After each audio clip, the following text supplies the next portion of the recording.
games at 5. Packers at 4, Seahawks 3, Chiefs 2, and the Ravens were top dogs, Stephen A.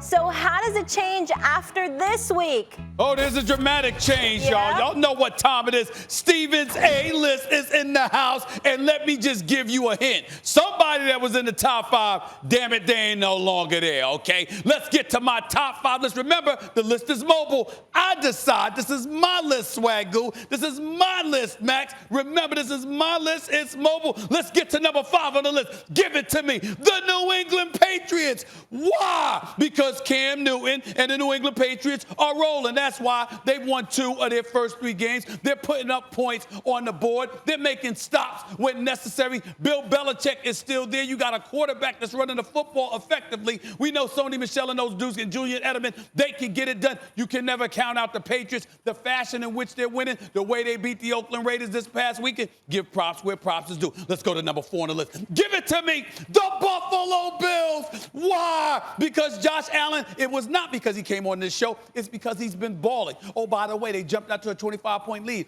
against a vaunted Los Angeles Rams squad led by Aaron Donald. They almost collapsed in the second half. We get all of that. But ultimately, they converted 2 pivotal third down plays. Ultimately was assisted by a pass interference call, or rather, that's right, pass interference. So the bottom line is this. The Buffalo Bills look impressive. They look more impressive than even New England right now. They're undefeated. They might win the AFC East. We have to pay attention to what we're seeing from them. Let's go to number 3 on the list. Give it to me, y'all. The Seahawks. Why? Because Russell Wilson is there. That's why I'm still suspect about their defense. That's my issue with them right now. I don't trust them defensively, particularly their secondary. But in the end, with Russell Wilson playing the way that he's been playing, throwing 5 touchdowns, and of course beating up on the Dallas Cowboys, I can't resist that. I gotta put them on my top 3 list. They ain't top 2 though. Give it to me. You know who's there.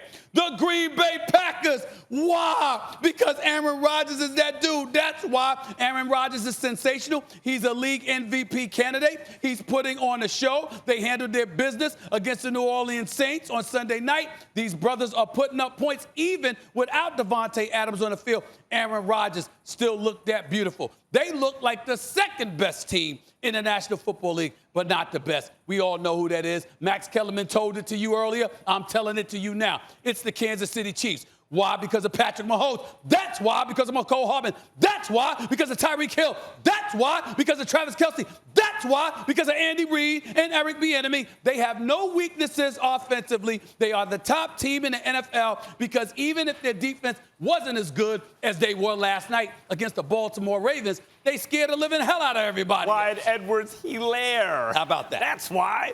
That's why. Marcus? Those are my top 5. Marcus, what do you think of this list? Suspect? Hell yeah, this list suspect. Yeah. How you move got the list Baltimore perfect.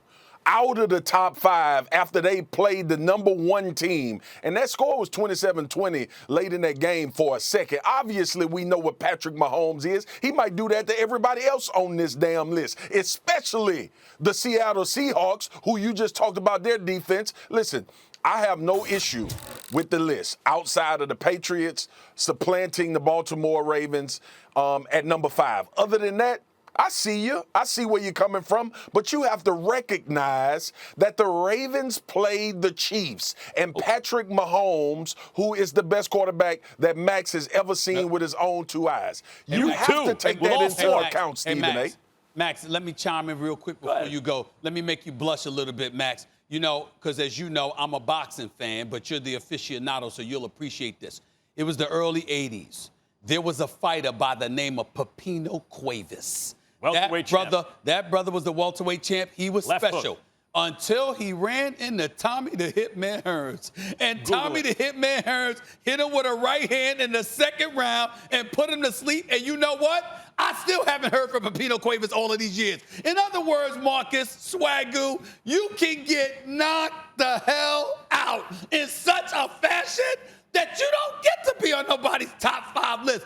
The Baltimore Ravens got beat down in that kind of fashion. They got beat down the way Pepino Cuevas got beat down. They got beat down, Max, the way William Jaffe got beat down when he ran into Felix Trinidad right down the block at Madison Square Garden. Am I lying about that, Max? You're not. Am I lying? You're not. And by the way, Pepino Cuevas, you got to look this on YouTube. He swayed like a building that was being demolished before he fell face first. The Hitman was no joke.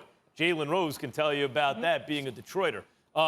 Look, Marcus, the fact of the matter is the Patriots have one loss on the season because the Seattle Seahawks made a great goal line stand.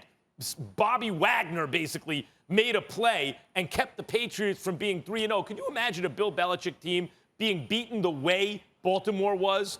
Being beat, like having no idea how to handle a blitz, not consecutive 3, 4, 5 times in a row at the end of the game when they needed quick scores, not being able to do anything with it. I agree with Stephen A. Here's another fighter from the 80s and 90s. Mike Tyson, the baddest man on the planet. Patrick Mahomes, the baddest man on the planet. And what he just did to Baltimore, he could do to any team. But it happened to Baltimore. Yeah. Well, we ain't talking about boxing, damn it. We talking about football, all right? And the second thing is, when you look at all of these other teams, guess what? Lamar Jackson and the Baltimore Ravens have about a 95% winning percentage over everybody else that y'all talking about. So they've lost to the Kansas City Chiefs before early in the season and went on to win all the rest of their games damn near. You know what? I apologize. Swagoo has a very, very good point. You know what that point is? He's saying that overall, your overall record matters. Not the fact that you get punked by one particular opponent. That's what he's saying. He's a former Dallas Cowboy. They're accustomed to losing to a litany of people. So I totally get what he's saying. I totally get where he's By the way, Marcus, I got something for you. There's no one particular opponent that has ruined the Cowboys. There's a plethora of them who've done that. The 21-1 record is a little bit misleading. They are 0-2 in the playoffs. And they're 0-3 against the Chiefs, which is their biggest game. We ain't talking about the playoffs when it or the matters Chiefs. not as we talking much. about the other teams. When it matters we most. are talking about the other teams on this list. Thanks for watching ESPN on YouTube. For live streaming sports and premium content, subscribe to ESPN+.